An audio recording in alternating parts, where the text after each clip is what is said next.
اعوذ باللہ من الشیطان الرجیم بسم اللہ الرحمن الرحیم۔ پچھلے رکوع سے مناسک حج کا تذکرہ شروع ہو چکا تھا، اور اس کے ضمن میں خاص طور پر یہ کہ اگر کوئی حج کا احرام باندھ کر یا عمرے کا احرام باندھ کر سفر شروع کر دے اور کہیں درمیان میں ایسی رکاوٹ پیش آ جائے کہ اسے احرام کھولنا پڑے بغیر عمرہ کیے اور بغیر حج کیے، تو اس صورت میں کیا قواعد و ضوابط ہیں۔ اب جو یہ رکوع ہے 25واں، اس میں حج کا اصل فلسفہ، اس کی اصل حکمت، اس کی اصل روح کا بیان ہے۔ الحج اشہر معلومات، حج کے مہینے ہیں جو معلوم ہیں، یعنی جو بھی پہلے سے عرب میں رواج چلا آ رہا تھا اس کی توثیق ہو گئی کہ واقعتاً یہ اللہ تعالیٰ ہی کی طرف سے۔ تو حج کے کا جہاں تک ٹائمنگ کا تعلق ہے، مواقیت کا تعلق ہے، وہ گویا کہ اللہ تعالیٰ کی طرف سے توثیق فرما دی گئی۔ فمن فرض فیہن الحج، تو جو کوئی بھی اپنے اوپر لازم کر لے ان مہینوں میں حج کو، لازم کرنے سے مراد نیت پختہ کر لے، اور نیت پختہ کرنے کی علامت احرام باندھ لے۔ فمن فرض فیہن الحج، تو حج کے لیے جو اپنے اوپر لازم کر لے، فلا رفث ولا فسوق ولا جدال فی الحج، تو احرام کی حالت میں یہاں لفظ حج آیا ہے، ان میں سے پہلی قید جو ہے فلا رفث، تو کوئی شہوت کی بات نہیں ہونی چاہیے۔ میاں بیوی بھی ساتھ حج کر رہے ہیں تو احرام کی حالت میں وہی قید ہے کہ جو اعتکاف کی حالت میں ہے۔ باقی یہ کہ فسوق اور جدال، اللہ کی نافرمانی یا باہم جھگڑنا، اس لیے کہ بہت بڑی تعداد میں لوگوں کا اجتماع ہوتا ہے، سفر میں بھی لوگ ساتھ ہوتے ہیں، تو لوگوں کے غصوں کے پارے جلدی چڑھ جاتے ہیں، اس میں خاص طور پر روکا گیا کہ یہ ہے کہ اس میں امن ہو اور سکون ہو۔ اور آج بھی واقعہ یہ ہے کہ دنیا میں معجزات میں سے ہے یہ، اتنی بڑی تعداد میں لوگوں کا جمع ہونا، اور وہاں امن رہتا ہے، وہاں وہ جنگ و جدال اور جھگڑا اور فساد وغیرہ قطع نظر نہیں آتا۔ یا تو یہ کہ پچھلے دنوں میں کچھ سیاسی اعتبار سے کوئی مہمیں اٹھائی گئی ہیں، یا یہ کہ کچھ چور اچکوں نے بھی جانا شروع کر دیا ہے وہاں پر، لیکن جھگڑا اور جو گالم گلوچ کی نوبت ہم نے اپنے آنکھوں سے نہیں دیکھی، اسے 5-6 مرتبہ حج کی سعادت حاصل ہوئی ہے۔ فلا رفث ولا فسوق ولا جدال فی الحج وما تفعلوا من خیر یعلمہ اللہ، اور جو خیر بھی تم اس کے دوران کرو گے اللہ کے وہ علم میں ہوگا۔ نوافل پڑھ رہے ہو، اضافی طواف کر رہے ہو، کوئی اور بھی جو کام کر رہے ہو، تو اس میں کسی اور کو دکھانے کی ضرورت نہیں ہے، اپنے خاموشی کے ساتھ انسان وہ اپنی جو بھی نیکی مزید کما سکے کمائے، جو بھی مناسک حج ہیں ان پر مستزاد۔ وَتَزَوَّدُوا فَإِنَّ خَيْرَ الزَّادِ التَّقْوَىٰ، اور سفر کے لیے زاد راہ ساتھ لے لیا کرو، اور بہترین زاد راہ تقویٰ ہے۔ اب اس آیت کے دو معنی لیے گئے ہیں، ایک تو یہ کہ بہترین زاد راہ تقویٰ ہے، یعنی سفر میں آپ نے زاد راہ خرچ کی شکل میں تو لے لیا، تقویٰ ہے نہیں، پھر کیا ہوگا؟ وہ تو صرف پیسہ خرچ کرنے کے لیے اچھا احرام لے لیں گے، اچھی جگہ لے لیں گے قیام کی، تو تقویٰ اگر نہیں ہے تو وہ حج تو حج ہی نہیں ہوگا۔ لیکن اس کا ایک دوسرا مفہوم جو ہے وہ بھی بہت اہم ہے کہ اگر انسان خود اپنا زاد راہ ساتھ نہ لے تو پھر وہاں مانگنا پڑتا ہے، تو تقویٰ سے مراد یہاں ہے سوال سے بچنا۔ بہتر یہ ہے کہ زاد راہ لے کر چلو، اور یہ کہ اس کے لیے تمہیں کسی کے سامنے سائل نہ بننا پڑے۔ اگر تم صاحب استطاعت نہیں ہو تو حج تم پر فرض ہی نہیں ہے۔ خام خواہ کو ایک شے جو تم پر فرض نہیں ہے اس کے لیے وہاں جا کر بھیک مانگنا، یا یہاں سے بھیک مانگ کر یا چندہ لے کر جانا، یہ تو قطعاً غلط حرکت ہے۔ وَتَزَوَّدُوا فَإِنَّ خَيْرَ الزَّادِ التَّقْوَىٰ وَاتَّقُونِ يَا أُولِي الْأَلْبَابِ، اور یقیناً میرا ہی تقویٰ کرو، مجھ ہی سے ڈرو اے ہوش مندو۔ لَيْسَ عَلَيْكُمْ جُنَاحٌ أَن تَبْتَغُوا فَضْلًا مِّن رَّبِّكُمْ،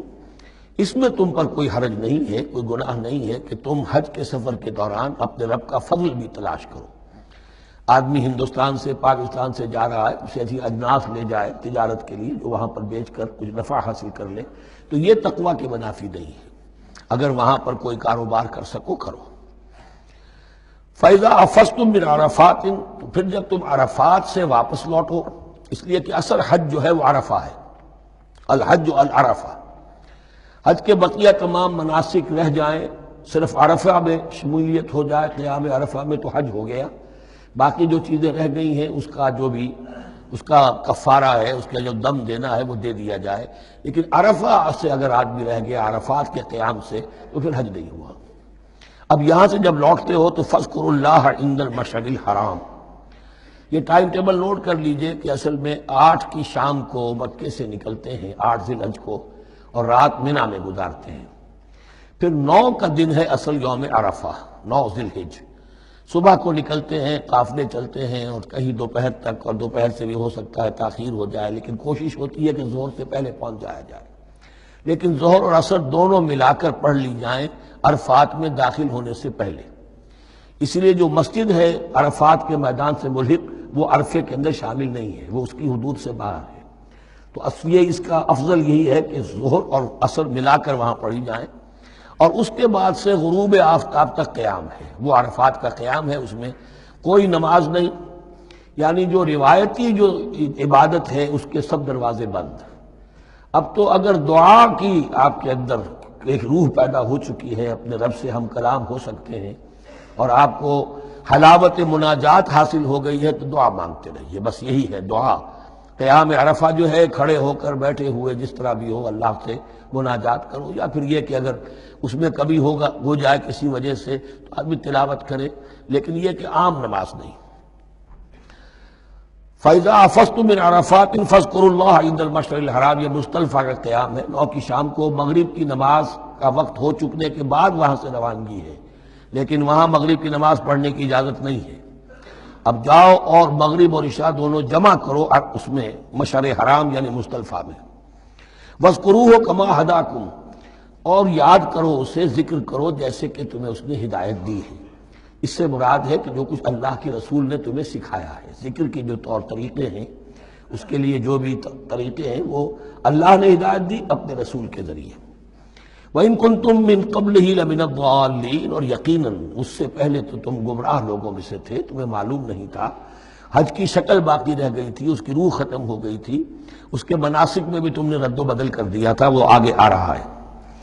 ثم افیضوا من حیث افاض الناس، پھر پلٹو وہیں سے جہاں سے کہ سب لوگ پلٹتے ہیں۔ قریش نے یہ کہا تھا کہ ہماری خاص حیثیت ہے کہ ہم تو منی ہی میں مقیم رہیں گے، باہر سے آنے والے لوگ عرفات جائیں اور عرفات سے پھر واپس لوٹیں، یہ سارے مناسک ہمارے لیے نہیں ہیں، ہم تو مکے والے ہیں، اور ہماری شان یہ ہے کہ ہم عرفات نہیں جائیں گے، منی ہی میں قیام رہے گا۔ یہاں بتایا گیا کہ یہ تم نے غلط بات ایجاد کر لی ہے، ثم افیضوا من حیث افاض الناس، جہاں سے سب لوگ لوٹتے ہیں یعنی میدان عرفہ سے، وہیں سے لوٹیں۔ واستغفر اللہ، اللہ سے استغفار کرتے رہو، ان اللہ غفور رحیم، یقیناً اللہ بخشنے والا رحم فرمانے والا ہے۔ فَإِذَا قَضَيْتُم مَّنَاسِكَكُمْ، اور جب تم اپنے یہ مناسک ادا کر لو، پورے کر لو، فاذکروا اللہ کذکرکم آباءکم، تو اب اللہ کا ذکر کرو جیسے کہ تم اپنے آباء و اجداد کا ذکر کرتے رہے ہو، جس شد و بد کے ساتھ۔ وہاں یہ ہو گیا تھا کہ پھر منی میں جب یہ ٹھہرتے تھے تو اپنے آباء و اجداد کے قصیدے بیان کیے جا رہے ہیں، جیسے ہمارے ہاں ہوتا ہے، جو دیہاتی لوگ ہوتے ہیں، راجپوت لوگ ہوتے ہیں، ان کے میراثی ہوتے ہیں، اسی طرح وہاں شعراء ہوتے تھے قبائل کے، وہ ان قبیلوں کی مدح بیان کرتے تھے، ان کے بڑے بزرگوں کی، اسلاف کی جو ہے عظمت بیان کرتے تھے۔ اللہ کا ذکر ختم ہو چکا تھا، فرمایا جس شد و مد کے ساتھ تم اپنے آباء و اجداد کا ذکر کرتے رہے، اب اسی شد و مد کے ساتھ، بلکہ او اشد ذکرہ، بلکہ اس سے بھی زیادہ شد و مد کے ساتھ اب اللہ کا ذکر کرو۔ فَمِنَ النَّاسِ مَن يَقُولُ رَبَّنَا آتِنَا فِي الدُّنْيَا وَمَا لَهُ فِي الْآخِرَةِ مِنْ خَلَاقٍ، لوگوں میں سے وہ بھی ہیں جو یہی کہتے رہتے ہیں رب ہمیں دے دے دنیا ہی میں، ایسے لوگوں کے لیے آخرت میں کوئی حصہ نہیں ہے۔ یعنی وہاں پہنچ کر بھی ساری دعائیں ان کی دنیاوی چیزوں کے لیے ہیں، مال کے لیے، اولاد کے لیے، ترقی کے لیے، اور دنیا کی جو بھی چیزیں ہیں، اپنی کوئی مشکلات ہیں ان کے رفع کرنے کے لیے، کیونکہ ان کے دلوں میں دنیا بسی ہوئی ہے۔ اشربوا فی قلوبہم الدنیا، ان کے دلوں میں جیسے بنی اسرائیل کے دلوں میں بچڑے کا تقدس ملا دیا گیا تھا اور محبت، اسی طرح ہمارے دلوں میں دنیا کی محبت ہے، تو وہاں جا کر بھی دنیا ہی کی دعائیں ہیں۔ فَمِنَ النَّاسِ مَن يَقُولُ رَبَّنَا آتِنَا فِي الدُّنْيَا وَمَا لَهُ فِي الْآخِرَةِ مِنْ خَلَاقٍ، ظاہر بات ہے ایسے لوگوں کے لیے پھر آخرت میں کوئی حصہ نہیں ہے۔ وَمِنْهُم مَن يَقُولُ، اور ان میں سے وہ بھی ہیں جو یہ کہتے ہیں ربنا آتنا فی الدنیا حسنۃ وفی الآخرۃ حسنۃ وقنا عذاب النار، پروردگار ہمیں اس دنیا میں بھی خیر عطا فرما اور آخرت کا بھی خیر عطا فرما اور ہمیں بچا لے آگ کے عذاب سے۔ اب دنیا کا خیر جو ہے سب سے بڑا وہ ایمان ہے، ہدایت ہے۔ دنیا کا کوئی خیر نہیں ہے جب تک کہ اس کے ساتھ ہدایت اور ایمان نہ ہو۔ تو سب سے پہلے انسان ایمان طلب کرے، پھر اس کے ساتھ اللہ تعالیٰ دنیا میں کشادگی دے دے، رزق میں بھی کشائش دے دے تو ٹھیک ہے، کوئی بری بات نہیں، اچھی بات ہے۔ لیکن یہ کہ اصل شے کیا ہے؟ ایمان اور استقامت۔ اولئک لہم نصیب مما کسبوا، یہاں یہ لفظ بہت اہم ہے، ان کے لیے حصہ ہوگا اس میں سے جو انہوں نے کمایا۔ محض یہ دعا کرنے سے یہ دعا جو ہے یہ کافی نہیں ہو جائے گی۔ اول تو یہ نوٹ کر لیجئے، یہی وہ دعا ہے جو یعنی رکن یمانی سے لے کر جو بھی ہر چکر ہوتا ہے اس کا طواف کا، تو رکن یمانی سے لے کر حجر اسود تک کا جو دورہ ہے، اس میں یہ دعا مانگی جاتی ہے، ربنا آتنا فی الدنیا حسنۃ وفی الآخرۃ حسنۃ وقنا عذاب النار۔ اولئک لہم نصیب مما کسبوا، ان کے لیے حصہ ہے اس میں سے جو انہوں نے کمایا۔ اچھا، اس میں سے جو انہوں نے کمایا، اس میں سے کہ وہ تو سارا ملنا چاہیے، لیکن بندے کو ڈرتا رہنا چاہیے کہ ممکن ہے اس میں سے کسی مسئلے میں میری نیت میں کوئی فساد آ گیا ہو، ممکن ہے اس میں سے میرے کسی عمل کے اندر کوئی کمی رہ گئی ہو، کوئی کوتاہی رہ گئی ہو۔ اس لیے یہ نہ سمجھ لے کہ جو بھی کچھ کیا ہے اس کا اجر لازماً ملے گا۔ مما کسبوا، جو انہوں نے کمایا ہے اس میں خلوص ہے، اس میں بے رعائی ہے،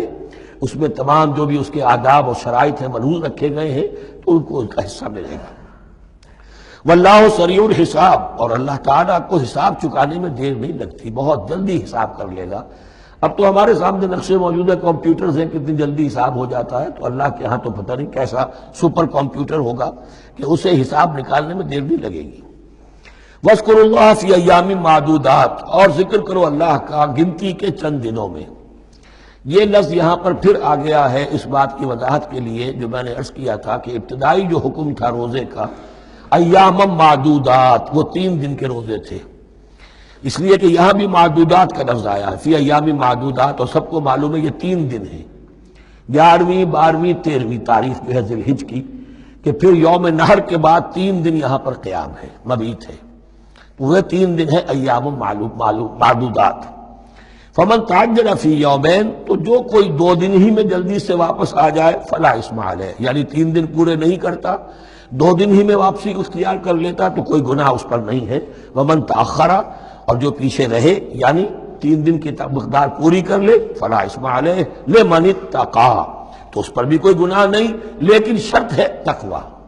جو 2 دن میں چلا گیا تقوی تھا تو بھی اللہ تعالیٰ کے ہاں اس کا اجر محفوظ ہے، جو 3 دن رہا تقوی ہے،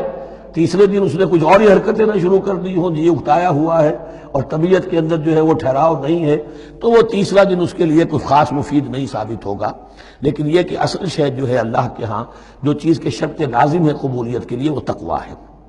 لمن اتقی واتقوا اللہ واعلموا انکم الیہ تحشرون، اور اللہ کا تقوی اختیار کرو اور یہ مستحضر رکھو اپنے ذہن میں کہ تمہیں اسی کی جانب جمع کر دیا جائے گا، تم سب کے سب ہانک کر لے جاؤ گے اسی کی جناب میں۔ صدق اللہ العظیم۔